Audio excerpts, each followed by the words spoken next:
Good morning. Good morning. I'm the Reverend Dr. Laura Kim Joyner. Welcome to our very first morning bird mindfulness practice that we have. We do it at sunrise every morning, which is just right now at about 7:16 a.m. here in South Carolina.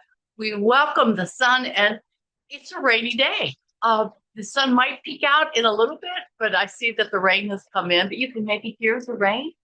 Let us pause for a moment. You could see the sun trying to come up through that side over there.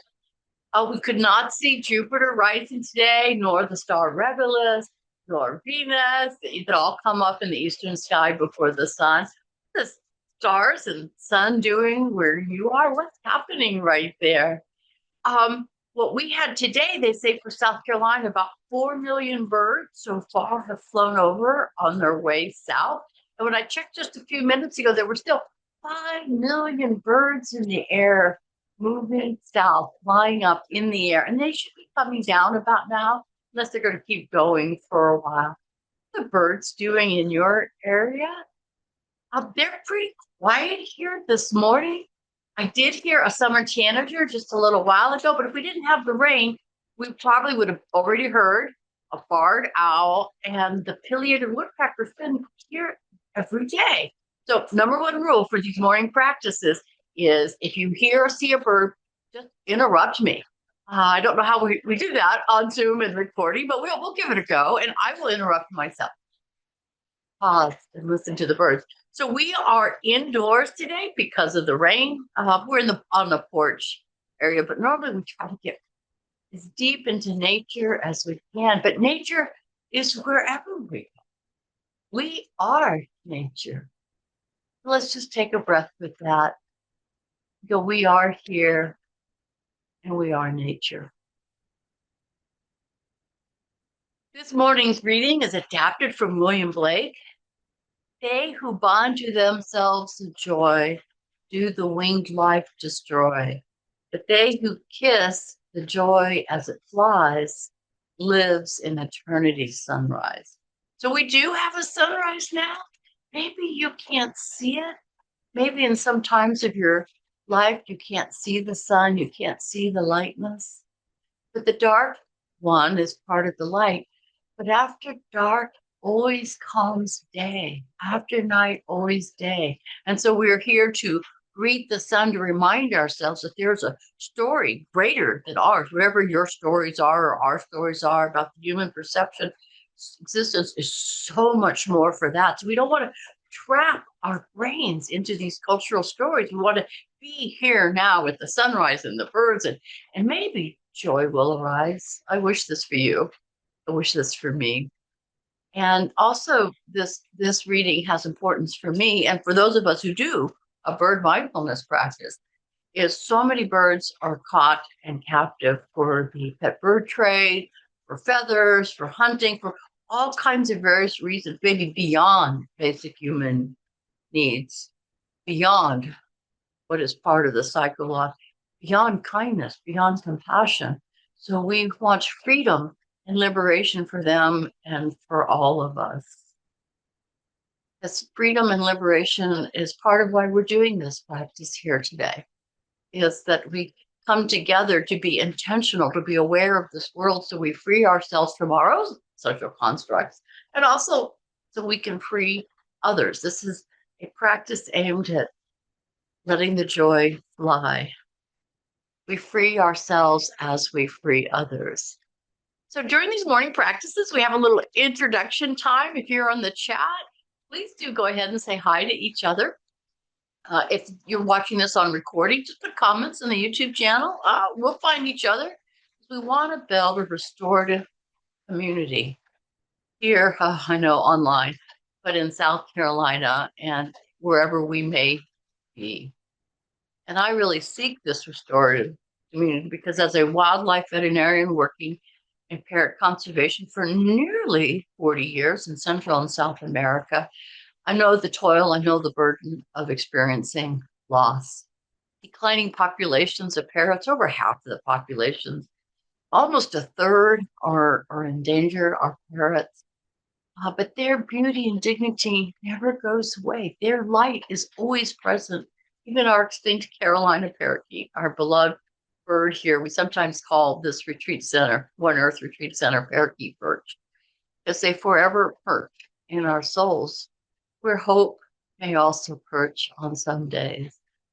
So we're here to see the wonder of birds, the wonder of the world around us, the wonder of ourselves, so that we can keep up the good work. And I appreciate you being here with me to be able to support this.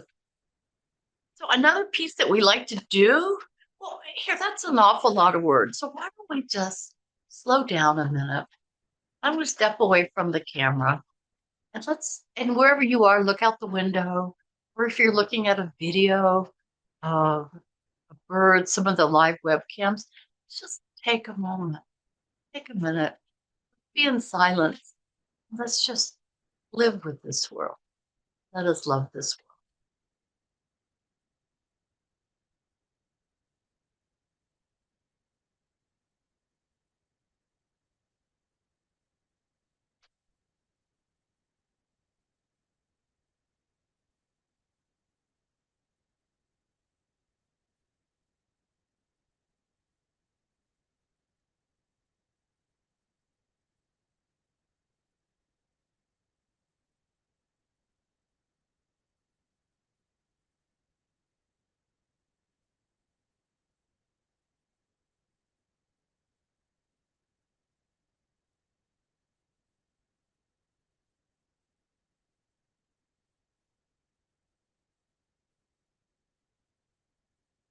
What did you find in these moments that you love?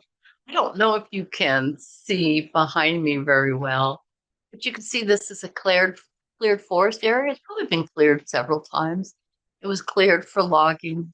It was cleared so that the hunters would have a place to attract the deer. You can see the flashing cell phone towers in the background. And so nature is full of everything: human construction, human destruction. And so we just take it all in and know that it's part of the whole.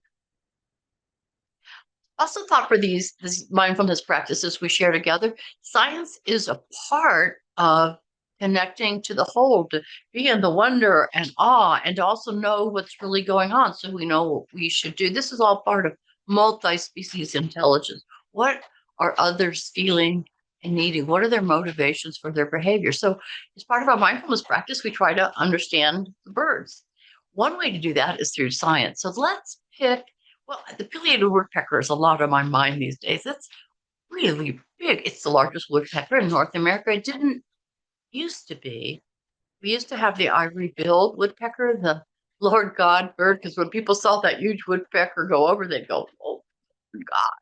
And I still feel that way with the pileated woodpecker. Oh my gosh, such a beautiful bird. They fly in undulated sweeps, and it's really a black and white bird, and the males with the red on their crest. So yeah, so we think of them and we think, well, we lost the ivory bill, but let's celebrate the pileated. So what's going on with the pileated?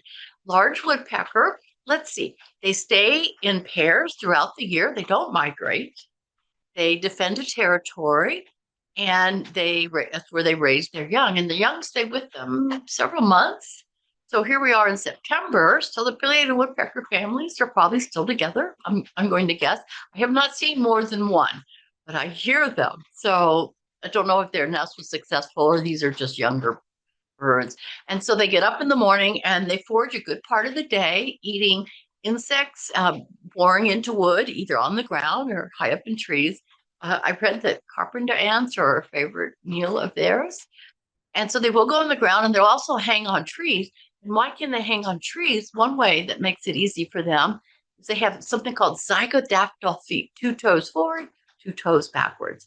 It's just like parrots. So it's a really, really interesting thing about them. So why don't we, that's our science, but we can also just be the bird, have our bodies move like them, just be in observation mode, just letting go of thoughts and stories and facts. And we just are in the moment with the bird. Now, I don't hear the pileatids this morning. They were here yesterday. Maybe you can look at a picture later or look at your phone or just go outside and imagine the pileated woodpecker. Let's be the pileated woodpecker for a while, shall we? Help grow our embodied awareness of them. I'll start us off. We'll have another minute of silence as you imagine that you are a pileated woodpecker. So you move fast and you fly in waves, and so you're flying through the air and you tuck your wings as you dip, and you know where your trees are, where there's food. You're always investigating cavities. You're a cavity nester. Perhaps like parrots, you protect your nest cavities, your territory throughout the year. And when you find a tree that looks like it might have food, you go in with that huge, strong beak of yours and you pound away to remove the wood so you can get at the insects within. And you will also go on the ground. Maybe there's some really good logs today. So why don't we just pause for a moment and be one of those, or a family of pileated woodpeckers, whose range is North America. They do go to California and they swing up over the north and they come down through most of the east. We had them in Iowa too, so they'll extend out to the Midwest. Very similar species to them or throughout the Americas. They also have large woodpeckers with similar habitats. So let's be a woodpecker.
Welcome back. You part bird, you part human. I believe most of you all are watching this on recording, because this is our first time and we didn't advertise it. So you can pause longer. Go find woodpecker videos, go find lab camps, and just be the bird.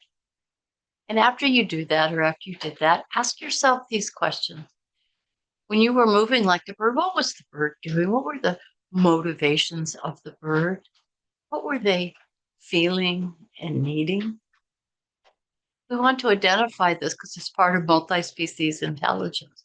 The the needs and the motivations and the physiological state of other beings so we can understand them, and also so that if we know what their mental state is and what their physical state is and what needs they're trying to meet, we can perhaps address those and do our part to support their seeking a life that is full of flourishing and well-being.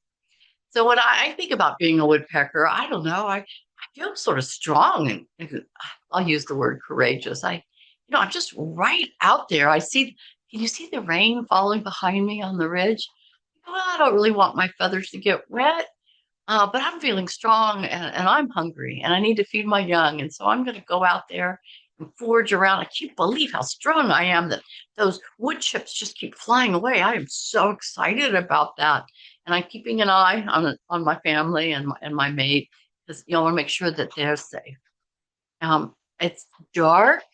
I'm a little concerned. I can't always see the owls that are around here, and maybe we've got a couple falcons going on and the red shoulder hawk. I don't think a red shoulder would take a woodpecker, but they're here. Oh, I heard them a lot just 2 days ago here. So I'm experiencing connecting to life, hunger, a little bit of anxiety. I'm a little cold and wet here. Of course, maybe not cold because it's a warm days right now here in South Carolina.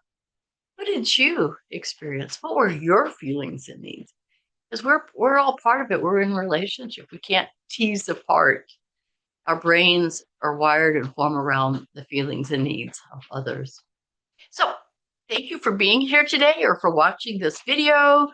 It's a work in progress. We're just trying this out. We'll be able to move all over this land and in different forests and different areas as we do this sunwise practice together. Uh, we have a book that's out there, Birding for Life, that does a lot of the things that we do during this. So you're welcome to take a look at that. But more than anything, put the book down and just be with the birds. Their wonder and awe can transform us. So perhaps we can transform the world.